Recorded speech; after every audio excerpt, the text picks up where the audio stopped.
Alright. Let's just get this over with. Disclaimer. This video is purely based on opinions. Go ahead and comment down below right now how very, very wrong I am. Yeah, and comment down below right now, down in the description, in the comment section, how very, very right I'm gonna be in this video. Alright, this clip here is... I mean, yeah, you can see it right there. Oh my gosh. Don't call them back, let them... That's a skill issue. It's such a skill issue. Oh wow, I hate this level. Yeah, I would too! Oh wait, that's me. Hey guys, it's been a bit since the last Pikmin-centered video, which, by the way, apparently people want to see a lot of Pikmin content. That's that heat, video though. did That is great, still heat. But since the last video reached 5 likes, it's time to hate on the Forest Navel. You already saw the title. This is my least favorite area in the entire Pikmin series. In the tier list video, I put it second from the bottom ahead of the final trial, but I've reconsidered because at least that level feels rewarding. There's nothing about the Forest Navel that makes me glad I played it. That's why it's I'm my doing least this video, favorite part so. of Pikmin 1 because it's such a slog to get through every single time I play it. I have plenty of reasons why, but I'll go ahead and divide my That's a skill issue. That's what's called a skill issue. So after the obligatory, here's the chart, like, subscribe. It would actually be super slay of you to subscribe. Studies show it makes you 54% more attractive. Let's go ahead and hop into part 1, the layout. I don't know why I stopped doing that 54% more attractive thing. I should do that again. That was actually kind of heat. Go ahead and subscribe right now and it'll make you 54% more attractive. Here's the map of the Forest Navel. As you can see, it's sort of divided into 3 I don't know why main she's parts, complaining about the separated by layout, some 'cause, pathways like, and a few small areas that branch off. It's actually heat. Then there's the center where the dolphins and onions land each day. I want to Dolphins. acknowledge that this is a really Dolphins cool visual plural. touch of the light shining down through an apparent cave opening above you because this area is, in fact, underground. However, that's the only visual touch you can really see because this level is set in a cave. We'll get to that later. Okay, yeah, the whole thing here was about the area being dark, which, like, really? It's not that dark. It's...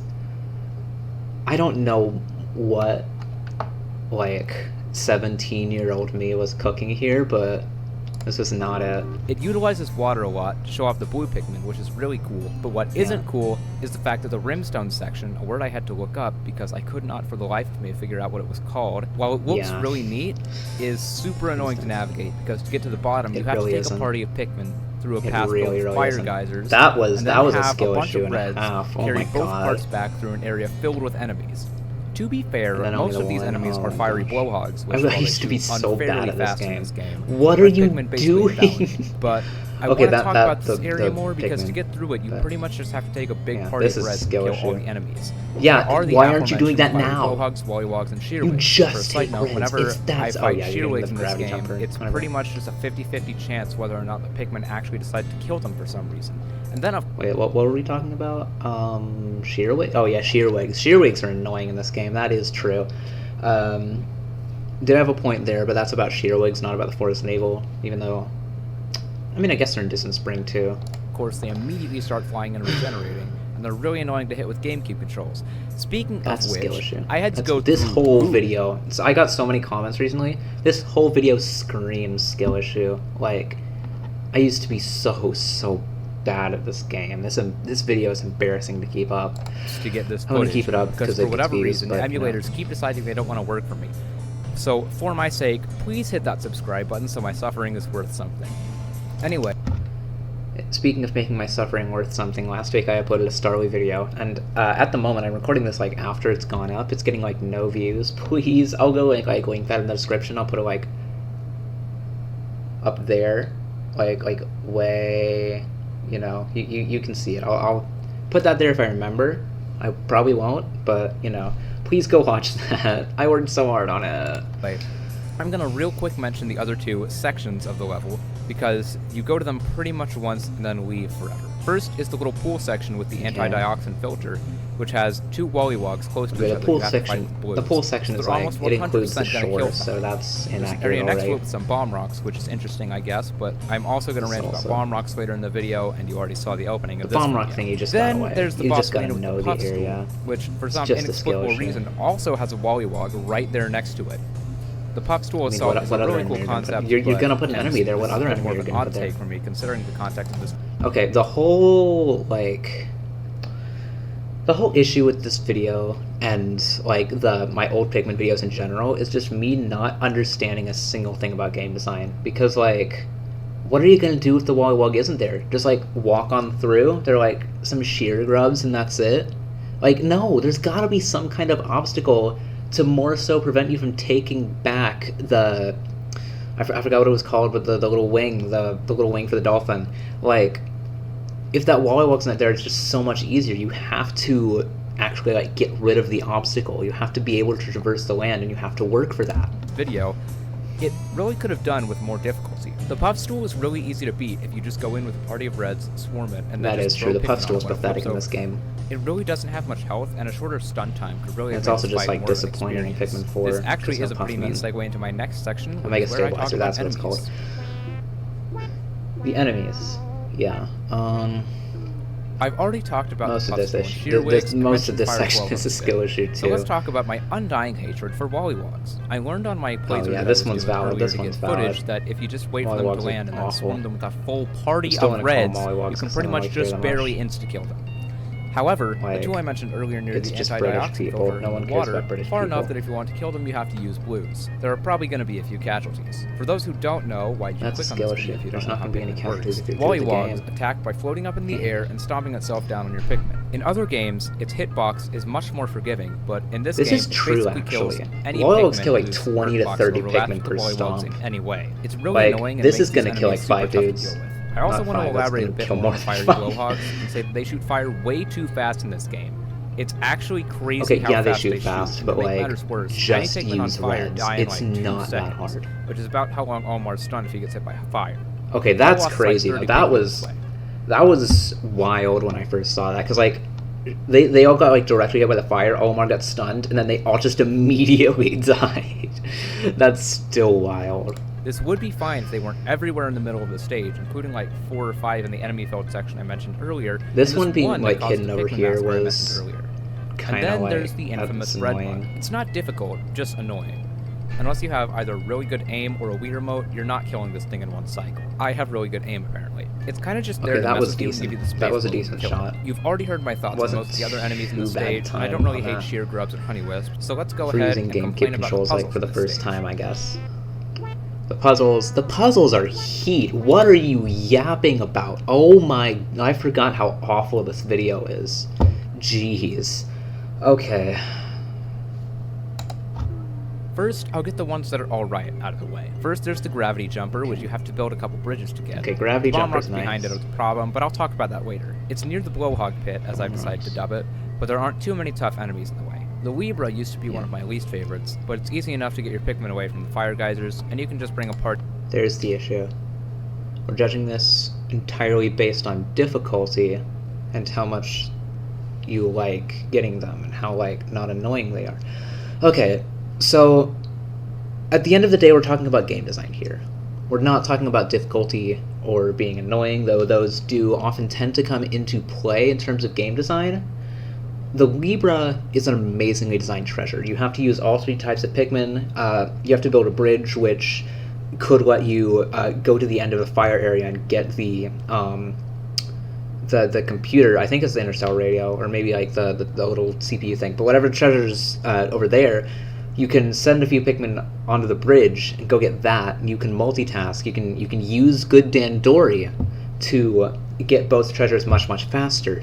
And then you have to throw the yellows up here. You have to get the blues to beat up the geyser right there. And then you have to use the reds and actually get it back through the fire, which I think is a really nice touch of this whole area, is using the fire geysers to give reds a use and actually make this an area where you have to use all 3 types. It's really creative, and I like it a lot. With all 3 types to get it back easily enough, if you've played the game before, of course, and know how this treasure works. Just make sure you kill the shearwig and I don't know what wallywogs, the or your thing was Pikmin there. are going to It was die. like, The analog computer get is where good. things start to go Analog south, computer, that's it. because you have to take a bunch of blues to get it out of the water, and then the game intends you to just turn them into reds with this candy pop bud to take it back to the fire geysers. But you can literally just bring reds with you instead, invalidating like that entire part of the puzzle. If you're not Okay, there was a good comment about this. Okay, here we go. Well, I think a lot of your statements throughout the video don't make much sense. Namely, think the red candy pop out is part of the puzzle rather than for efficiency or downplaying the aesthetics. Okay, yeah. The red candy pop bud is not there as part of the puzzle. It's there so that you can like be efficient. So that if you want to, you can just bring blues down there. It's like one way to solve the puzzle, but it's not like the way. Prepare for that. The though. way is getting The this candy pops alongside take a the while, blue and you're probably going to have more reds than blues anyway, so you're going to have to work even harder to get them back. Then there are a couple gates with some fire geysers around them. This is a very fiery area, which would be fine, True. except one of them is a bomb This area wall, is very, so very you have full to of bring fire. yellows carrying bombs into the fire area. Speaking of There are which, if you're like enjoying this type of content or whatever, just like, you know, make sure to tell me down below if you'd like to see me do like more React content. I'd like to say I'm doing all right at it for my first time. I'm reacting to my own video, so. But yeah, if you'd like to see me go back and look at some more of my old stuff and maybe react to other people's stuff too, that'd be nice. Also, Comment down below. shearwigs nearby. These two gates also open up the area's two boss fights, the Puffstool and Beady Longlegs.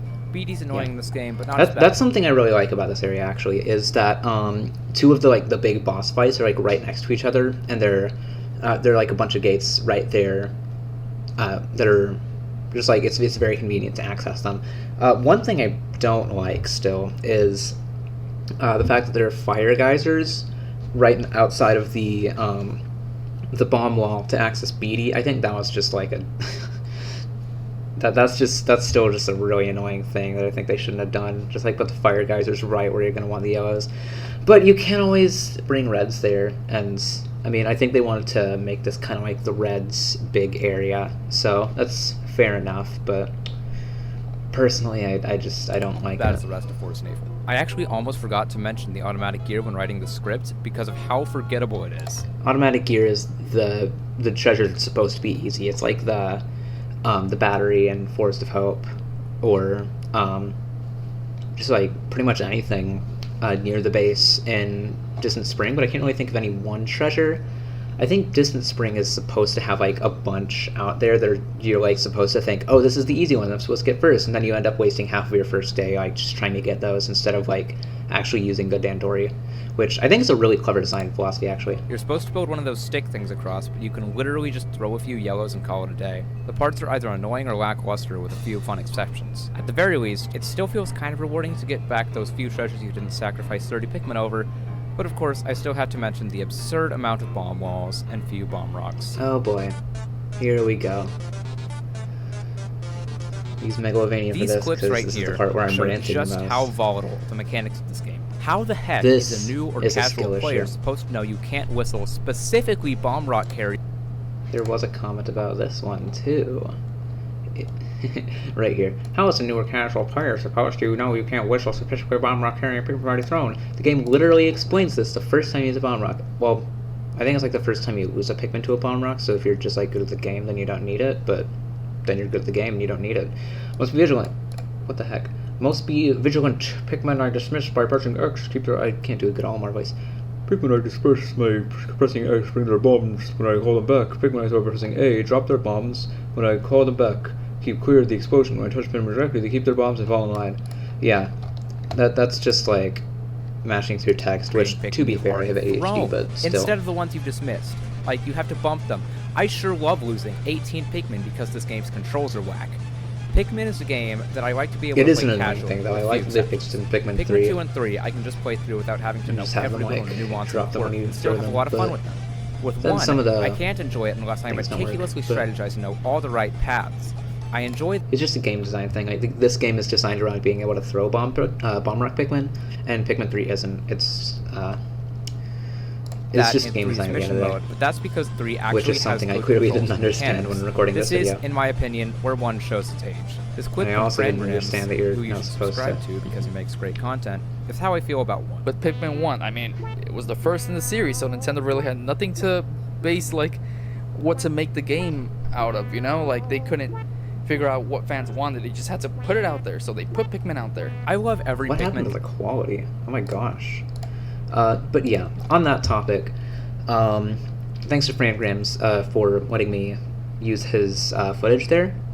But yeah, Pikmin 1 was Pikmin 1, obviously. It was on the GameCube, and the nature of the game was meant to be like an unfair, grueling kind of like wilderness. And I appreciate that. I like that Pikmin 2 leaned into that, and I'm fine with the fact that 3 and 4 kind of leaned away from it, because it makes them more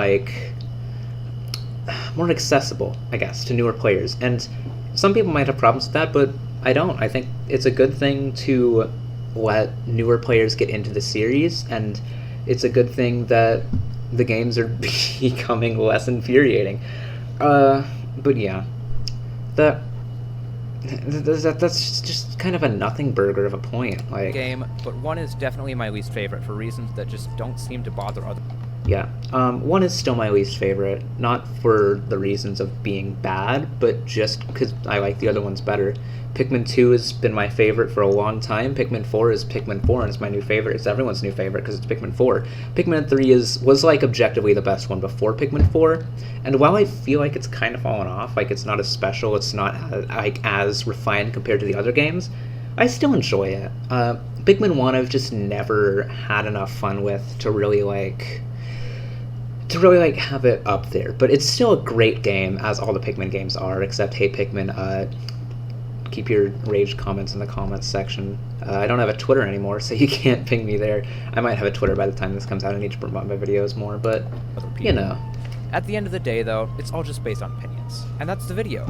I think it's pretty funny that I said, I don't care what you say, this is the one ranking I will stay at, about the final trial, and then turned around and made this video. After my footage getting played through, though, I decided to switch it up a bit. This video took a great deal of suffering to make, with Dolphin being difficult and having to play Pikmin 1 again so soon. So you better be hitting that like button and subscribing. Be sure to comment, or rather Dandori issue, which is what we're calling it now. For some reason, the Pikmin community seems to love Forest Navel, and I don't understand why. Because it's a great area, objectively design-wise, it's an amazing area, and you are just a whiny baby bitch who doesn't know how to play the f***ing game. Okay. All the tier lists I've seen on Twitter. Jesus Christ, I used to be so f***ing bad. But yeah, make sure to comment, let me know how many skill issues I have, and give me your takes on the Pikmin 2 caves before I rank them. I will be making that cave tier list video after the next time I beat 2, so make sure to subscribe so you don't miss that. Once again, thank you guys so much for all the support on the area I'm gonna come out with I was really not expecting it to blow up like that. I'm gonna come out with a cave, At the time of recording, it has cave over area, 3,000 views, cave ranking, and who knows, maybe it'll Pikmin blow 4 up cave again ranking by the time this comes out. I'll definitely be sure to make more Pikmin content in the future. But as it stands, this video has come to an end. So until next time, this is Shoot. Did you see the yellow fall I was off? really not expecting it to blow up like that. I don't know, wait, I don't even know how that happened. Over what? 3,000 views, and who knows, maybe it'll blow up again by the time this comes out. I'll definitely be sure to make more Pikmin content in the future. Oh, I just threw it wrong. This video has come to an end. Oh, man. So until next time, this is Shoot Kapow, over and out. Right. I learned on my current playthrough that I was doing. Oh, here's the footage. I forgot I used to do this. Oh, the blooper reel. Let me know if you guys want me to bring this back. I don't know if I'm like bad enough to like do this enough, but like the blooper reel was something I used to do on Very Good Music with my dad, Bedroth, and I decided to carry it over from my earlier videos, and I stopped doing it because I didn't really have enough material, and it was annoying having to scroll through the entire video again. But you know, that if you just wait for, I learned, I know how words work. Forest Navel. Some things never change. Turned around again. In other games. Anyway, yeah, that's essentially the video. That's the whole thing. So, yeah, bottom line, I used to be really bad at Pikmin, and I used to have really bad opinions, and now I am much better at the video game. So, subscribe if you want to see me play more Pikmin, because I'm having more videos coming out soon. I think I'm gonna be releasing this one on Tuesday, and then the boss ranking on Friday, but we'll see how things pan out. But yeah, that's just it. Follow me. No, I don't have a Twitter anymore. No, it's fine. I hate Twitter. But yeah, join my Discord server down in the description. Make sure to support me on Patreon if you want to. Thank you to Zanku, my one patron at the moment, unless I get more before this video comes out, which could happen. If so, sorry, but you're not on there yet. But yeah, also support me on Ko-Fi or Coffee. I think it's pronounced coffee, but it feels kind of weird to say. But yeah, support me there. I have like commissions open and stuff. I think that's about it. So, you know, like 17-year-old me said 10 months ago, this is Shoot Kapow. Over and out.